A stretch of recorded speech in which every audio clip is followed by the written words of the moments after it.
Hello and welcome to the IAS academy. आज हम बात करने वाले हैं मार्बर्ग वायरस को लेकर। तो ये मार्बर्ग वायरस है क्या और दरअसल ये क्यों न्यूज में है?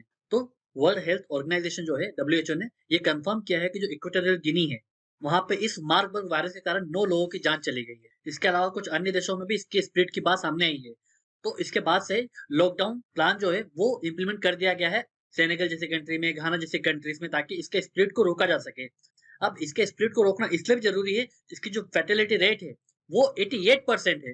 मतलब बहुत ज्यादा। एक बार आप संक्रमित हो गए, एक बार आप इन्फेक्टेड हो गए इस वायरस से, मार्बर्ग वायरस से, तो 88% चांस है कि आपकी डेथ हो सकती है। इस वजह से ये जो वायरस है वो इतना डेडली है और इतना खतरनाक है। ऑलरेडी अफ्रीकन जो कंट्रीज हैं वो कोरोना से जूझ रही हैं, वो इबोला से जूझ रही हैं, और अब ये मार्बर्ग वायरस से जूझ रही हैं। इसमें फिलहाल 9 लोगों की डेथ के सामने बात आई है और अन्य लोगों में भी सिम्टम्स देखे जा रहे हैं। तो इसी के बारे में हम डिस्कस करेंगे कि मार्बर्ग वायरस आखिर है क्या। अगर हम मैप की बात करें तो अभी जो रिपोर्ट हुए हैं मार्बर्ग के केस, वो कहाँ पे रिपोर्ट हुए हैं? वो इक्वेटोरियल गिनी में रिपोर्ट हुए हैं। तो यहाँ पर आप देख सकते हो जो मिडिल अफ्रीकन कंट्रीज हैं उनमें मार्बर्ग वायरस देखा जा रहा है। फिलहाल ये इक्वेटोरियल गिनी में रिपोर्ट हुए हैं, पर साथ ही साथ कैमरून की जो बॉर्डर है वहां पर भी लॉकडाउन लगा दिया गया है। और 2022 में घाना में भी 2 डेथ रिपोर्ट हुई थी मार्बर्ग वायरस को लेकर। और यहाँ पर हिस्ट्री रही है कि मार्बर्ग वायरस कोई नया वायरस नहीं है। ये ऑलरेडी जो मिडिल अफ्रीकन कंट्रीज हैं, खासकर जो वेस्ट पार्ट है, इनमें जो मार्बर्ग वायरस है उसके केस पहले भी देखे गए थे। तो अगर हम इस न्यूज को देखें तो डब्ल्यूएचओ ने बताया है कि मार्बर्ग एक हाईली इंफेक्शियस वायरस है, क्योंकि अभी तक 9 लोगों की जान जा चुकी है और 16 सस्पेक्टेड केसेस हमें देखने को मिले हैं। इनमें सिम्टम्स क्या बताया जा रहा है? इनको फीवर आ रहा है, फटीग देखने को मिल रहा है, ब्लड स्टेन वॉमिट देखने को मिल रहा है और डायरिया देखने को मिल रहा है। इसके अलावा कुछ अन्य सिम्टम्स भी हैं, जैसे रैश होना, नोजिया होना, वॉमिटिंग होना, चेस्ट पेन होना, अब्डोमिनल पेन होना, डायरिया होना। तो जो इक्वेटोरियल गिनी की जो सरकार है, जो गवर्नमेंट है, उनके इन्वेस्टिगेशन से पता चला है कि कई लोगों में ये हेमोरेजिक फीवर देखने को मिल रहा है।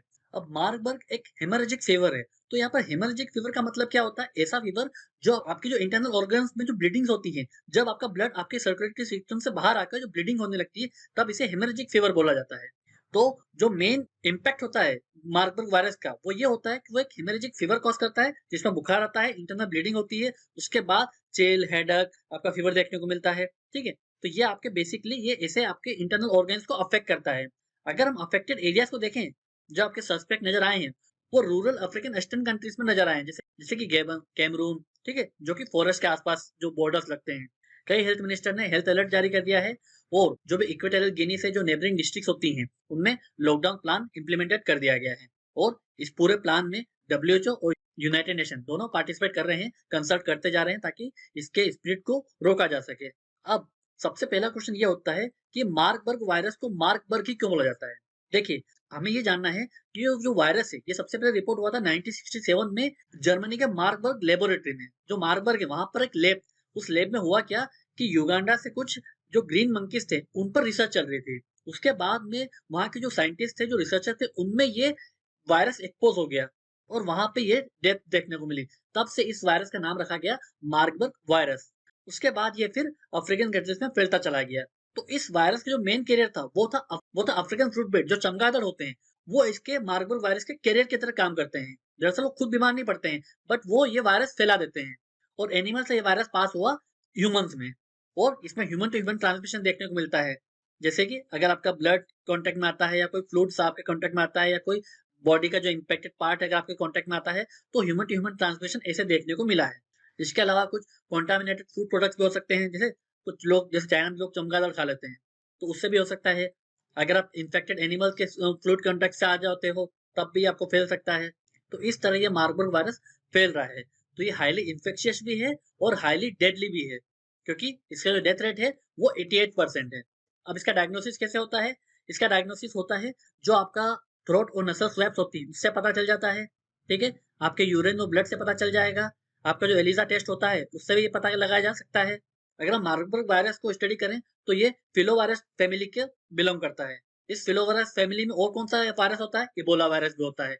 मतलब मार्बर्ग वायरस और इबोला वायरस दोनों ही फिलोवायरस फैमिली को बिलोंग करते हैं। ये हाईली डेंजरस पैथोजन है, जो कि ब्लीडिंग कॉज करता है और सेवरल ऑर्गन्स को वो डिसफंक्शनल कर देता है। उसके बाद जो दूसरे जो भी ऑर्गन्स होते हैं हमारे शरीर के, वो काम करना बंद कर देते हैं। अब सबसे बड़ी चिंता की बात यह है कि इस बीमारी के लिए अभी तक कोई वैक्सीन नहीं है, कोई ड्रग्स नहीं बनी है मार्बर्ग की। सिर्फ और सिर्फ रिहाइड्रेशन ट्रीटमेंट दिया जाता है, ओआरएस दिया जाता है, ताकि इसके जो चांसेस ऑफ सर्वाइवल है वो इंप्रूव कर सके। बट फिर भी इसका जो डेथ रेट है वो 24 से 88% तक है। क्योंकि 2004 में जब अंगोला में ये वायरस फैला था, तब 252 लोगों को इसने इन्फेक्ट किया था, जिसमें 90% लोगों की जान चली गई थी। और लास्ट ईयर घाना में रिपोर्ट हुआ था, उसमें भी 2 लोगों की जान चली गई थी। तो मार्बर्ग वायरस भले एयर टू एयर ट्रांसमिशन नहीं हो रहा है, जैसे कोविड में क्या था, एयर टू एयर ट्रांसमिशन होता था, ठीक है? तो वो ज़्यादा इन्फेक्शियस था, क्यों? क्योंकि एयर टू एयर ट्रांसमिशन हो रहा था, बट उसकी फैटेलिटी रेट इतनी नहीं थी। क्यों? क्योंकि 10% से भी कम थी फैटेलिटी रेट, और अब तो 1% से भी कम है, और उसमें वैक्सीन भी आ गई है। बट इसके मार्बर्ग वायरस के लिए फिलहाल कोई वैक्सीन भी नहीं है, और इसका जो डेथ रेट है वो 88% है। मतलब एक बार अगर हो जाएगा तो ज़्यादा चांसेस है कि आप सर्वाइव नहीं कर सकते। तो हमें यहाँ पर मार्बर्ग वायरस को लेकर एक फैक्ट याद रखना है, जो कि प्लिंस के पर्सपेक्टिव से बहुत इंपॉर्टेंट है, कि centre of disease control and prevention, जो यूएसए की बॉडी है, उसने इसे एक बायोटेररिज्म एजेंट की तरह डिक्लेयर कर रखा है। मतलब जो आपका मार्बर्ग वायरस है, वो एज ए बायोटेररिज्म एजेंट की तरह वर्क कर सकता है। इसीलिए जो हमारी ऑस्ट्रेलियन ग्रुप है, ऑस्ट्रेलियन ग्रुप क्या करती है कि ये जो एक्सपोर्ट होता है, जो केमिकल और बायोलॉजिकल वेपन्स का, ठीक है, उसके एक्सपोर्ट को कंट्रोल करती है, ताकि जो टेररिस्ट हैं उनके हाथों में कोई भी किसी भी प्रकार का केमिकल और बायोलॉजिकल वेपन उनके हाथ न लगे। क्योंकि हमने सीरिया में देखे थे, कई टेररिस्ट ग्रुप ने केमिकल वेपन्स का यूज किया था, और इसमें जो ऑस्ट्रेलियन ग्रुप में इंडिया भी इसका एक मेंबर है। तो इस बॉडी ने भी जो मार्बर्ग वायरस है उसे बायोलॉजिकल एजेंट की तरह डिक्लेयर कर रखा है, ताकि इसके एक्सपोर्ट को कंट्रोल किया जा सके, इसके एक्सपोर्ट को रिस्ट्रिक्ट किया जा सके। और कोई भी डिजीज वायरस जो है जब अफ्रीकन कंट्रीज में फैलती है, तो दरअसल बहुत ज्यादा डेडली रहती है। सबसे पहले क्योंकि उनकी जो हेल्थ इंफ्रास्ट्रक्चर है वो अच्छी नहीं होती है, और उनके जो डिजीज होते हैं, जो वायरस होते हैं, वो वर्ल्ड कम्युनिटी इतनी सीरियस भी नहीं लेती है कि उनको कंसीडर करने के लिए, उनको ट्रीटमेंट देने के लिए कोई जल्दी जल्दी हम वैक्सीन पे काम करें, ड्रग्स पे काम करें। तो इस वजह से वहाँ पे जो फैटेलिटी रेट है वो काफी ज्यादा देखने को मिलता है। तो ये आपका एथिकल डायमेंशन भी हो सकता है, कि कैसे हम जो पुअर कंट्रीज हैं, जो पुअर लोग होते हैं, उनको हम कैसे निग्लेक्ट कर देते हैं। क्योंकि जब कोरोना वायरस आया, जब देखा कि हाँ, यूरोपियन कंट्रीज और यूएसए के लोगों को उनकी जान जा रही है, तब पूरी जो हेल्थ कम्युनिटी थी, जो हेल्थ जितने भी कंपनीज थी हेल्थ से रिलेटेड, उन सबने कोविड वैक्सीन पर काम करना शुरू कर दिया। बट मार्बर्ग वायरस चूंकि अफ्रीकन कंट्रीज को इम्पैक्ट कर रहा है, इस वजह से ग्लोबल लेवल पर अभी भी कोई ज्यादा एक कॉन्क्रीट एफर्ट नहीं लिया जा रहा है। पर युगांडा जैसी कंट्री ने फिलहाल मार्बर्ग वायरस के लिए वैक्सीन की खोज शुरू कर दी है। तो हमें यहाँ पे world as a world community, companies हैं जो ग्लोबल कंपनीज एमएनसीज हैं, जो अपने ड्रग्स हाई दाम पर अफ्रीकन कंट्री से बेचती है, तो उनके जो डिजीज और वायरस है उनको रोकने के लिए भी हमें एफर्ट लेने चाहिए, ताकि हम एक ह्यूमन लाइफ को सेव कर सकें। तो ये पूरी न्यूज होगी मार्बर्ग वायरस को लेकर। इस वीडियो की पीडीएफ को डाउनलोड करने के लिए हमारे टेलीग्राम चैनल को ज्वाइन कर सकते हैं। ऐसे ही और करंट अफेयर के वीडियोस के लिए आप हमारे यूट्यूब चैनल को सब्सक्राइब कर सकते हैं। इस वीडियो से इतना ही। Thank you very much.